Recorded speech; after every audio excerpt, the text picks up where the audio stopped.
Atube. Amelebe ikpa fọkụ ofe jọpe. Nka. Ṣé ó pọ̀? Ẹ̀wọ̀. Àwọn ẹ̀gbọ́n yàrá. Ya obi aga benu mai. Bless tu be ma kom le nyaji America aso. Kenka waga chule. Atu. Ebe ile klalo. E gade sia de ko obi a ya he. Ka ke jime baba po ile amejuro jefe. Amajuro jefe a. Ni adopt wa. E ko ki e na ngoko.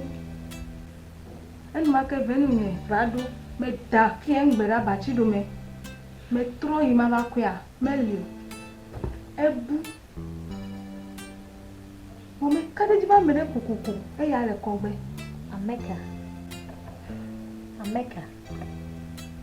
Ameka ya ba chu. Alo apalu ya. Alo venu ne ya me gede chile mama. Seda hose. Magle na vanu nyebe. Me wuntu ade le afoku. Awa me ka gbelo. Esia. Ma buta me le nuke ma wa chu. Esia. Abia chakata. Na bere. Na tirene na bere me. Ne enwi mi a school jo mi wana e pona gai na pera me na mi we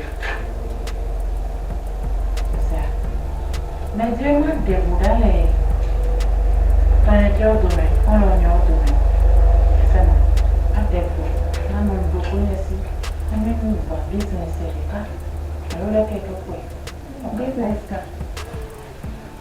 mi jama e wo bala ma gbe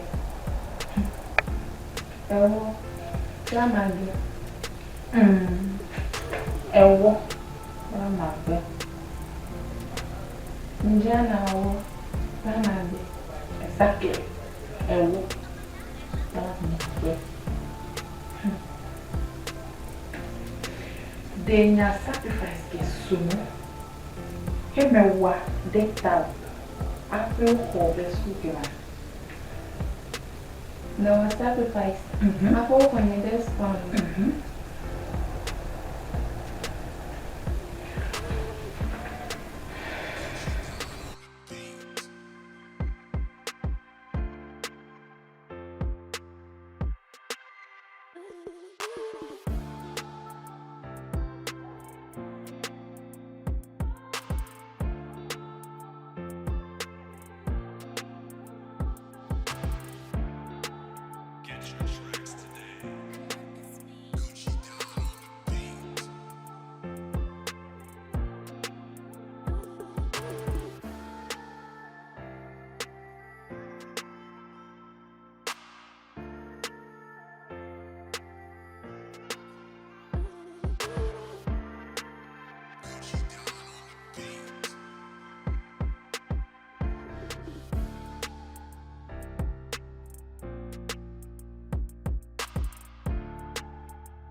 Wait there. Yo, Mejibe, na you play. Legbema. Amede nam anyibare. Tamejibe ni ne abadi shi pepa. Anyibema na ibu. Aw. we ya do na de farfale ko na ko be tifuwa dashi Madzibe. me de kuno ye pele anyo na nye papelo ni akpo yi enye papelo wa ni abraje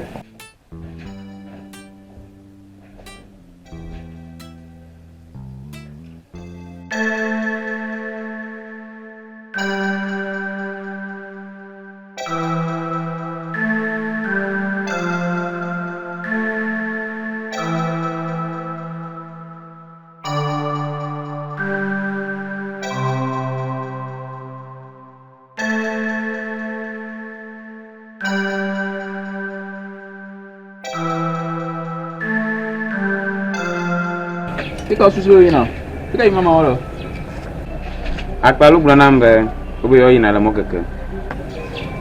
Ha. Ajepima. Meko susu benyo. Hey. Mago. Mile se popo de genyame. ameroko yo gemile ndide ko gemile kwabo Onya foto mede kuku. Kwa meno vi kunye. Cho gbegbe ke enu ojole se popo jia.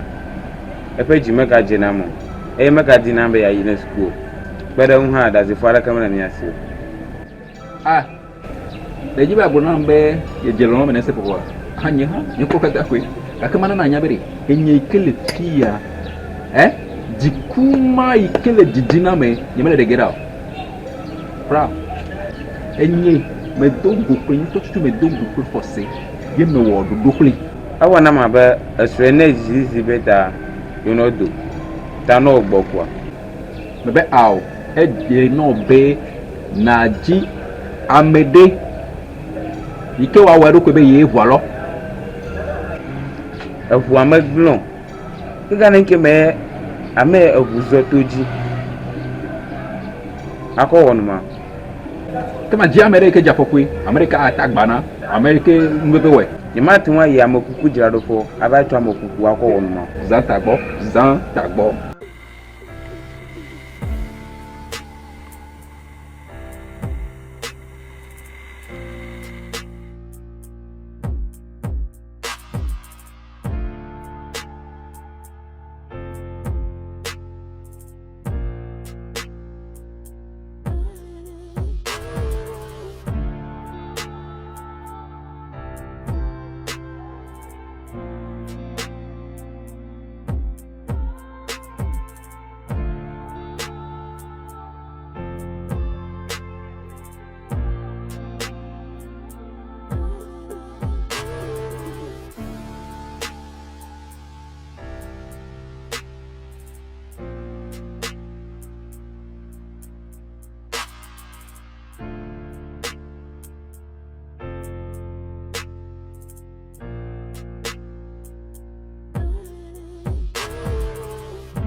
nous de sia de na midre nous de sia de kaka bifia fika mapo ba fale awa be e ya maji no jore no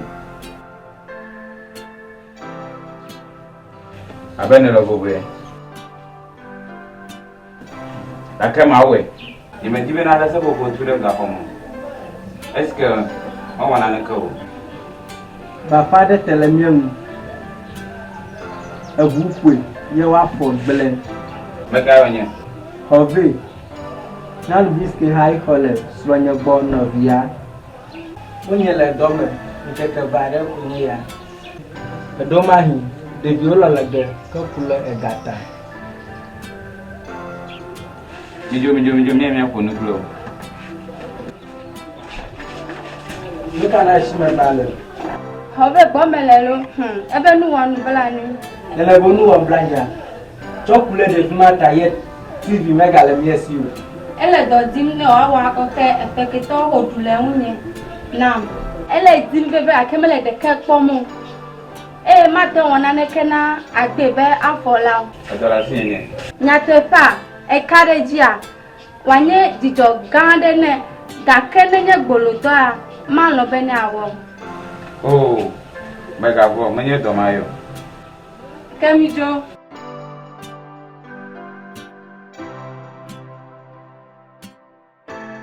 Abe enyelo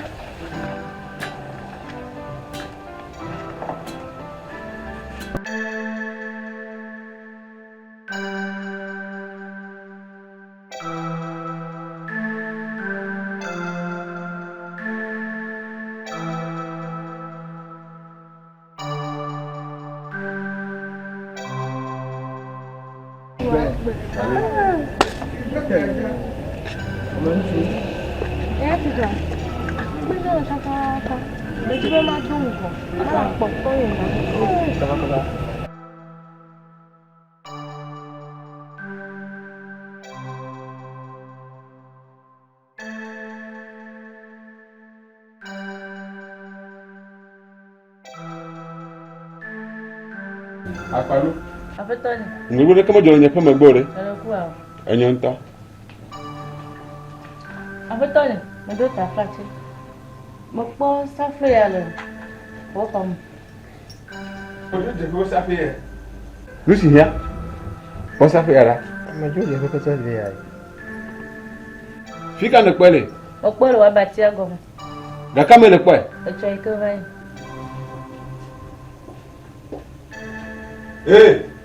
Enya de pro mi atia. Yemenyam kudanu. Amajo de fe safi e. Akọlu mi pe nyama bati ago. Yemenyam na ka kudanu. Enya nkurenti. Yata le fofo. Enya le ra mere to pola amajo de fe. Ni ma wo bele wo. ko di godane asia Le poli ko le fofo ma. Ela be, elo ina bojo kwa amade la mojo je fe. Mate ke be mi dogwa, meji be yayo. Ale ike bum nele menene ma olo. Kama de ke. De ko ma.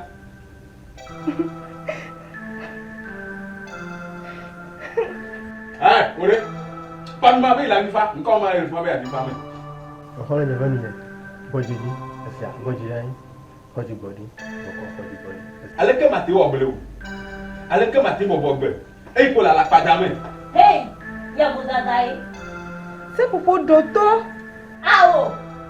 Atuye ko safiani. Ye brother bana mo wo yido kuliba. Ya lem de ga ko me la bana me wunfu ade.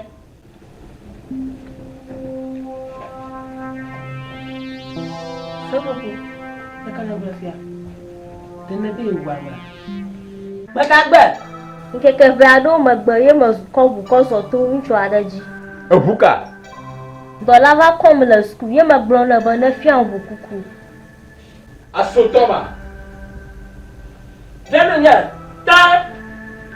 Lucy ya. Mana ku je o me. Na yo kesi wa ta ha.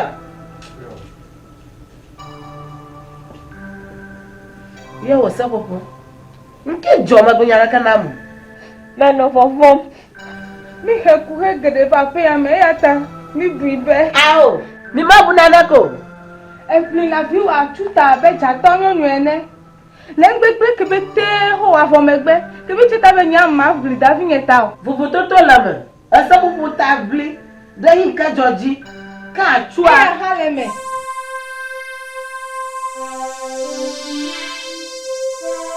Nama senya ka glomi le gomea. Domi glomba.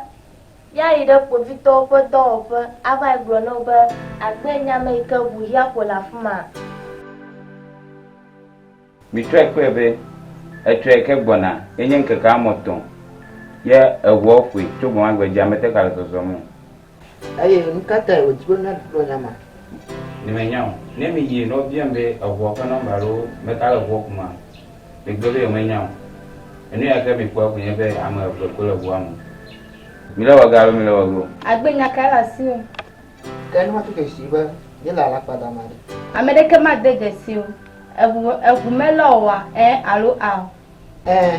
Ta ke ma na fuma yo. Tanka. Agbe. Mega jomo view. Bono na skeme na lela. Nyemo no popo be na ga na trazo. Kono wa deje si eba. Menya nkaka to magbe ke ni ajore. nkeka vide jeji o nkeka vide doremo o kata de kapwe O le fe hena mi gbero ya ta mi abu ehun. Aba ao. Ni ma jibo ta kanya fo bi na gere ku ke mana mu. To da sin ma va ti gama. Ku be son kwe. Atu gbolo na mbe. Amade po afoko tepe. Eyo de photo evu afe namba. Eyi atu be ile tototo. Be ya helda de se le kamye bia afi ya zigbe de nyaji. Eyi atu ko safi manam. Eyo de se na mvive de be. Ele ma tu ile. Amejuru chete. Metamau. Yeme wadudo be atu me wado pe mu. Ke nkata na mo ble na mo. Medro be magble. Kake no boboji dom na mbe na ime nyawa waola. Yakonya kata ko dare davi ngeji. Tame no bobo eye me no tubum ale ike ma wo ade no dunyere nyaya me. Ni medro gbede be ma dokra tu. E ko sa fi na mejiji o. Ya ko na gede ho me. Ya me ko gbere ba chete. Me no bubu be ma gblonya bubu dene. Abenyaka. Be ma neta flache. Aluma gblonya de sia de ko. Be hia kura bana bususu bureko. U bana gronya manamu. Megble ni afi. Wo gblo no hafi. Kaka megbele na mo. Enya bene gronya manama. Ati wa ko nyamu chola. Ike khoshiu akọ no bi wata.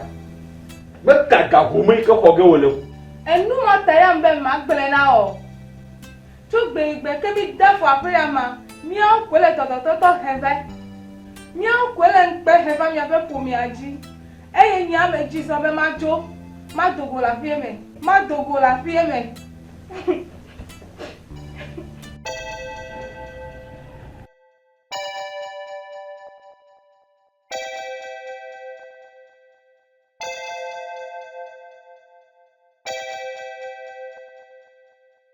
O wa soto ya. Me nya mi ke do pro ko se azo. Enya. Ele nu ble. Me susu na ba dogoyi la modro jefe. Ne me ne ma wa. Ya na ole no bia se bo foko. De malo blem, kopeji malo blem. Me do le nya blemo. Egbo na nkura pe jidefo be na owo kura na jibe ya do yin gbo. Cho! Enya chua. Abenye. De kwa so a. Amaka foso. Enya me don se popo bon ma don Amaka. enya don se bon ma wo ko se go. Ah, oya, please go nya.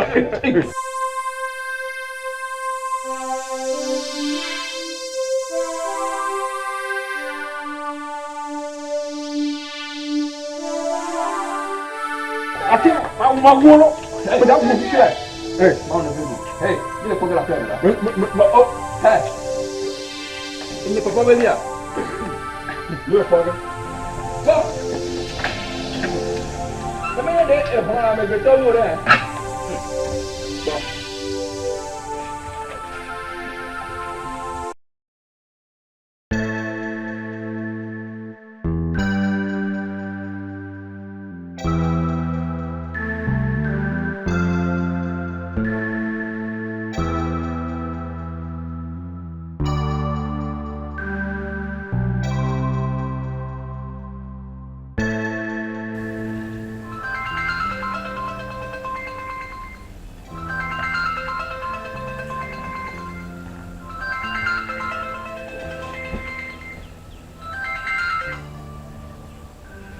Hello, Lucia. Hello, Betty. Ọjọ́ jìnnà ń tọ́ bẹ́ẹ̀ yọ. Tafla ce ba ma da funan. Mun yaba kaka mun yalo kwakwaran. Tare. Ata wanda siya da nawa. Da na ta biya a madroja baba. Afika a chudula dogo hosena. Ba ma ke ka fara kwata. A te wọn wẹ̀. Egbe kaka e ma ta da shira e ba go jeje ji o. E je ba ma po kaka raji. Fo ma da kuku no lo gbaga bi no fe no yin o. Ẹ̀yin àwọn ikọ̀ nǹkan di òpójú jù mà. Kọ́ nǹkan di òpójú jù mà ló. Ma da kuku no, o si ya. Ma da kuku. Ya ẹnu. Báwo ló fẹ́ lọ lọ́nà jù sí à? Mẹ́dọ́ tapẹ́pẹ́ lẹ̀ mínísítì àmà tọ́ mẹ́gbẹ́. Àkẹ́rẹ́ àtúnkù dẹ́wò ta. Má tẹ́ fi rẹ́ mẹ́. Awo. Magawe. Gai me na kpo vovoaro na tinwiko. Esi ayé àkárẹ́ jù lẹ̀. Esi ayé. Ṣé àkárẹ́ jù lẹ̀? Akpe na o no si ya.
Réaction.